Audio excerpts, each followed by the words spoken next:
Russia's evolving fifth-generation air power strategy has increasingly drawn attention from defense analysts, particularly as the concept of a two-seat derivative of the Sukhoi Su-57, often informally referred to in discussions as the Su-57D, begins to circulate more widely in defense circles.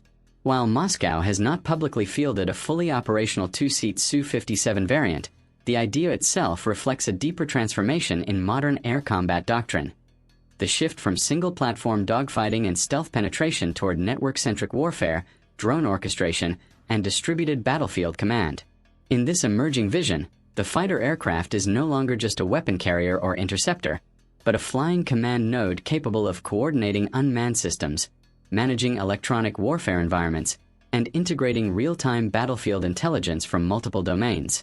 The Su-57 platform, already Russia's most advanced operational stealth fighter, was originally designed around multi-role flexibility, advanced sensor fusion, and low observable characteristics. However, as warfare trends evolve, particularly with the rapid acceleration of unmanned aerial vehicle (UAV) deployment in Ukraine and other conflict zones, the limitations of single-pilot workload in high-intensity networked combat have become more apparent. Modern air battles are no longer confined to pilot versus pilot engagements. They involve managing satellite feeds, drone swarms, electronic countermeasures, radar suppression, and long-range missile coordination simultaneously. This has led analysts to speculate that a two-seat configuration could significantly enhance the aircraft's ability to function as an airborne command and control hub. In the conceptual Su-57D configuration, the second seat is not simply an instructor or training role, as seen in older twin-seat fighters. Instead, it is envisioned as a dedicated mission systems officer responsible for drone coordination, sensor management, and electronic warfare integration. This division of labor could theoretically reduce cognitive overload on the pilot, allowing one individual to focus on flight dynamics, stealth tactics, and engagement decisions, while the other manages the increasingly complex digital battle space. In such a setup, the aircraft becomes less of a traditional fighter and more of a flying command center embedded within a wider killweb architecture.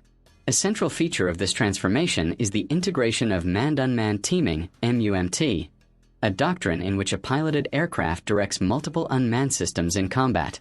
In the Russian context, this could involve the Su-57D controlling reconnaissance drones, electronic warfare UAVs, and even loyal Wingman-style combat drones designed to extend sensor range or act as expendable missile carriers.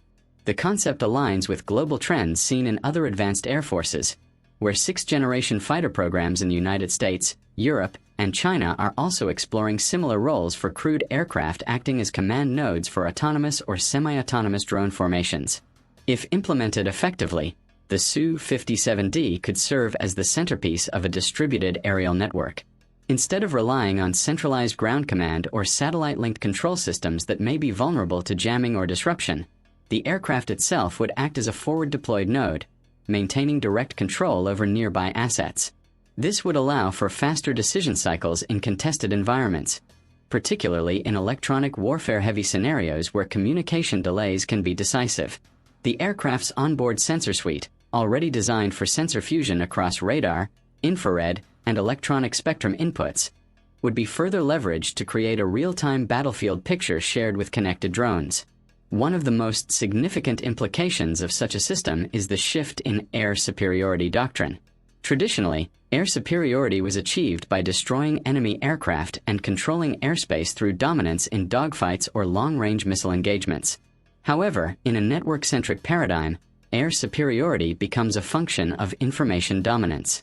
The side that can see more, process faster, and coordinate assets more efficiently gains the upper hand.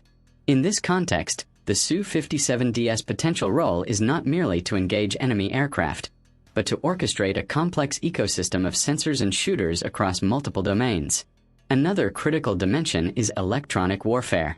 Russia has historically placed strong emphasis on electronic countermeasures, and the Su-57 platform is believed to incorporate advanced systems designed to disrupt radar and communications. In a two-seat configuration, one operator could specialize entirely in managing the electromagnetic spectrum, jamming enemy radars, protecting friendly drone links, and degrading adversary communications, while the pilot focuses on maneuvering and survivability. This separation of duties could significantly increase effectiveness in contested airspace, where electronic warfare is often as decisive as kinetic engagement. The potential Su-57D concept also raises questions about survivability and stealth trade-offs. Adding a second cockpit typically increases airframe size and radar cross-section, potentially reducing stealth performance. However, some analysts argue that the trade-off may be justified if the aircraft transitions from a pure stealth penetrator role to a command and network coordinator operating slightly behind the forward edge of combat. In this role, it would not necessarily need to penetrate the most heavily defended airspace alone, but rather operate in coordination with drones that perform higher-risk penetration tasks. The evolution of this concept is also influenced by real-world operational lessons from modern conflicts. In recent years, particularly in the Russia-Ukraine war, the use of drones has reshaped battlefield dynamics. Small reconnaissance UAVs, loitering munitions, and long-range strike drones have become central to both sides' operational strategies. These systems generate vast amounts of data and require rapid interpretation and response. A single pilot in a high-performance fighter is increasingly constrained in managing such a complex digital environment, especially while simultaneously flying at supersonic speeds and preparing for combat engagements.